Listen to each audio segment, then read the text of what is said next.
ದೇಶದ್ರೋಹಿ ಚಟುವಟಿಕೆಗಳನ್ನ ಕಂಡುಹಿಡಿಯಬೇಕಾದರೆ ಈ ಮನೆ ಯಾರದು?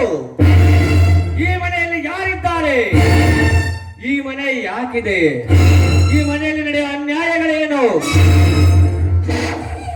ಯಾಕೆ ಈ ಮನೆಯಲ್ಲಿ ಅನ್ಯಾಯ ನಡೀತಾ ಇದೆ? ನಾನು ಯಾರು?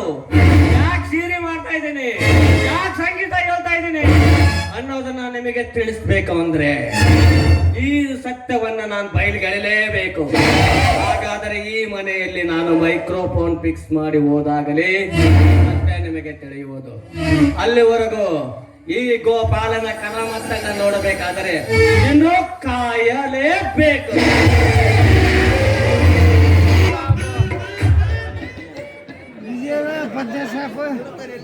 ಯಪ್ಪ ಎಂತ ಕೆಲಸ ಮಾಡಿದ್ನು ನಾನು. ಏನೋ ಮಲಕ್ ಹೋಗಿ ಏನೋ ಮಾಡಿ ಕೂತ್ನು ಯಪ್ಪ.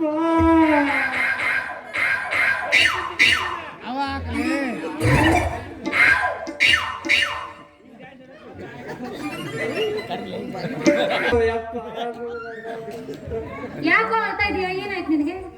ಹ್ಞೂನ್ರಿ ಅವರ. ಏನು ನಾ ಹೇಳಿದ ಕೆಲಸ ಮಾಡಿದ್ಯಾ? ಹ್ಞೂನ್ರಿ ಅವರ, ನೀವ್ ಹೇಳಿದ್ದಕ್ಕ ನನಗೀಗ ಪ್ರಸಂಗ ಬಂದೈತ್ರಿ. ಏನಾಯ್ತು ಹೇಳು, ಅಳ್ತಾ ಇದೀಯಲ್ಲ. ಯಾಕಲ್ರಿ ನೀವು ಆ ಬೆಕ್ ಮೈ ತೊಕೊಂಬ ಅಂತ ಹೇಳಿದ್ರಿ ಅಲ್ಲ. ಒಲೆ ಮುಂದೆ ಓಡಾಡಿ ಕಪ್ ಹಚ್ಕೊಂಡಿತ್ತು, ಕ್ಲೀನ್ ಆಗಿ ತೊಳೆ ಅಂತ ಹೇಳಿದ್ದೆ. ಏನಾಯ್ತು? ಆ ಬೆಕ್ ಹಿಡ್ಕೊಂಡು ಹೋಗಿ ಸ್ವಚ್ಛ ಅಂತಂದು ಸೊಪ್ಪು ತಗೊಂಡು ತಿಕ್ ಮೈತು ಅದ್ನ ಅದು ದೌಡ್ ಆಡ್ಲಿ ಅಂತಂದು ಬೆಸ್ಸಿಗೆ ಮಿರುವಾಗಿ ಹಿಂಡಿ ಚಪ್ಪಲ್ ಮೇಲೆ ಹೊಣೆ ಹಾಕಿರ್ತೀರಿ. ಈಗ ತರಕಂತ ಹೋಗ್ತೀನಿ ಸತ್ತು ಚಪ್ಪಲ ಬಿಟ್ಟು ಮ್ಯಾಕೆ ಅಯ್ಯೋ ಪೆದ್ದೋಡಿ, ಏನದು ಜೀರಿಗೆ ಬೆಕ್ಕನ ಆ ರೀತಿ ಹಿಂಡಿ ಒಣಾಕ್ ಹಾಕಿದ್ರೆ ಅದೇನು ಬಟ್ಟೆ ಮಾಡಿದೀಯ? ಇಲ್ರಿ ಅವಾಗ ದೌಡ್ ಒಣಗಿ ಅಂತಂದು ಚಪ್ಪಲ ಮೇಲೆ ಹಾಕಿದ್ರಿ. ಈಗ ಅಂತರ ಕುಟುಂಬ ಅದಕ್ಕೆ ಪ್ರಾಣನ ಹೋಗಿದೆ, ಅದು ಹೇಗೆ ಬರ್ತು ಹೇಳಿ ಬದುಕಿ? ಸತ್ತ ಹೋಗೈತೆ ಅಪ್ಪ. ಅವರ ಕೈ ಮುಗಿತೈತೆ ಅವರ. ಸರಿ ಸರಿ, ಅಪ್ಪಾಜಿ ಮುಂದೆ ಹೇಳಲ್ಲ, ಹೋಗು. ಅದೇನು ಬಕೆಟ್ ಅಲ್ಲಿ ಹೋಗು. ಏನದು? ಅದರಿ ಬೆಕ್ ಮೈತು.